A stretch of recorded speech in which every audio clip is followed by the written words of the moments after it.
Trivia question. What do dreams, wishes, princesses, and tiny little men with pickaxes have in common? Answer. Walt Disney. According to DisneyAnimations.com, since the release of Snow White and the Seven Dwarfs in 1937, the Walt Disney Corporation now nets nearly $94 billion each year and is loved by folks around the world. But what is it about Disney's dreams that has kept his work so loved still today, 59 years after his death? Have you ever noticed that most Disney movies have hard-to-spot connections or Easter eggs? Many people enjoy the Easter eggs that Disney puts in his films. Today, I'm here to tell you about an Easter egg theme that exists in many Disney movies. A lot of Disney characters resemble real-life conditions that many people have.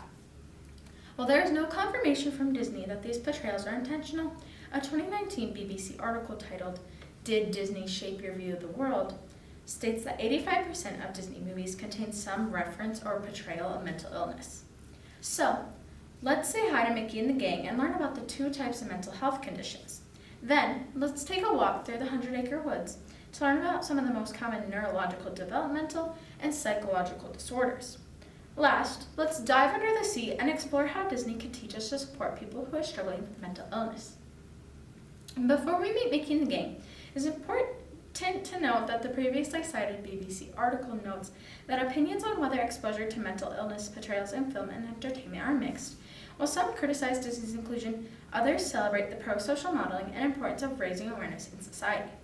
I'm not here to persuade you to view every Disney movie this way. My goal today is to inform you of several mental illnesses so that we are all more aware of how they affect our lives. Are you ready to go say hi to Mickey and the gang? The American Psychiatrists Association website states that mental illnesses can be placed in two distinct groups: neurological developmental disorders, or NDDs, and psychological disorders, or PDs. NDDs and PDs have some shared traits, but they are actually very different. NDDs, like autism, explosive disorder, and ADHD, are rooted early in the brain wiring. Think of it like hardware on your phone or computer. NDDs are lifelong and affect core functions. PDs, meanwhile, like anxiety or depression, are more like software issues. It's like if you download a bad app into your phone or put a bad CD-ROM into the computer and try to make it work. PDs can be temporary and are more likely to come with an episodic state of mind or mood. Now that Mickey and the gang have helped us classify mental illness, let's go on an adventure through the 100-acre woods to learn about some of the most common NDDs and PDs that people have today. He's bouncy, trouncy, flouncy, and fun to be around. The wonderful thing about Tigger is that he has ADHD. Tigger is a character that many should be able to relate to, since a 2024 National Institute of Mental Health article says that over 7 million children in the U.S. have attention deficit hyperactivity disorder, or ADHD.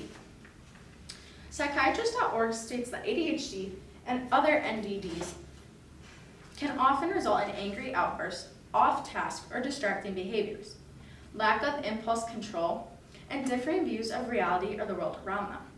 There are several more examples of NDDs in Disney films, including obsessive-compulsive disorder. Characters like Christopher Robin have schizophrenia, and Pooh's friend Rabbit has oppositional deficit disorder. The 100-Acre Woods is also a safe place for several characters with psychological disorders. PDs are not in our brain from the start. You remember that bad app that got installed and changed how our hard drive functions? They often develop later in life, often after a traumatic injury or life event. Frozen was one of my favorite movies when I was little. My cousin and I could sing Elsa's entire Let It Go song, but I'll save you from that today. Our favorite ice queen doesn't just show us how to love and care for family, she also shows us how to live and thrive with a mental illness. Elsa's character shows several traits of depression. She was isolated almost her entire life, and when she went up the mountain, she isolated herself even more, a common risk for people who struggle to live with depression. He has a cute little pink bow and is always losing his tail. If you haven't guessed yet, it's Eeyore. everyone's favorite donkey. But you're his friends, so why would he be struggling with depression? Just because someone has friends doesn't mean they can't have depression. In fact, there's probably a close friend or someone in your family right now who struggles to live with depression. According to the Depression and Bipolar Support Alliance, an estimated 21 million adults in the United States have had at least one major depressive episode in their lifetime. This number represents 8.3% of all U.S. adults. Also, post-traumatic stress disorder, or PTSD, can look a lot like depression on the surface, and people can often struggle with both of these conditions at the same time. Rapunzel was locked in a tower for 18 years due to the severe physical abuse and gaslighting by Mother Gothel. According to the World Health Organization, an estimated 3.9% of the world population has suffered from post-traumatic stress disorder at some stage in their life. The World Health Organization also notes that as more women are affected by PTSD compared to men. A lesser known but important disorder that can be seen in Disney is dysophobia, which is a hoarding disorder. Now that you know what we're talking about, I bet the gears in your head are spinning to try and figure out which Disney character has this disorder.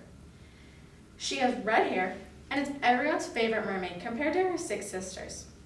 If you haven't guessed yet, it's Ariel, everyone's favorite mermaid. She has dysophobia. This is why she has so many gizmos and gadgets aplenty in her cave. This is also part of the reason she was so sad when King Triton got rid of all her stuff. According to Harvard Health, dysophobia is estimated to affect approximately 2 to 6% of the adult population worldwide. Before we leave the 100-Acre Woods, we can't forget about everyone's favorite little pig. He's also good friends with Winnie the Pooh. Piglet. The anxiety that Piglet portrays is a very common PD. According to the National Institute of Mental Health, around 31.1% experience an anxiety disorder at some point in their lives, while 19.1% have had one in the past year alone. Also, about 7% of U.S. children aged 3 to 17 and 1 in 4 adolescents experience anxiety issues. Now, let's dive into the sea and explore how Disney can teach us to support people who are living with mental illnesses. Just like our pals from the 100-Acre Woods, it's important to acknowledge and accept people around us just as they are. The Mental Health Foundation website states that it's important to let people share as much or as little as they want without pressure or judgment. When yours simply says, "Oh bother," his friends accept this and welcome him into their adventure without trying to make him be happy. The Care New England Mental Health Foundation adds, your job is not to fix them. Your job is to walk beside them, just like Pooh and friends do for Eeyore. The foundation also says that it is important to offer help with small tasks to support all the different emotions a person will feel. Snow White did not survive alone. She had lots of help. Whether she was feeling happy, grumpy, or sad, she had her dog and her other supporters to help her through it and hide from her evil stepmom. They also helped her save her kingdom and get it back from her evil stepmother.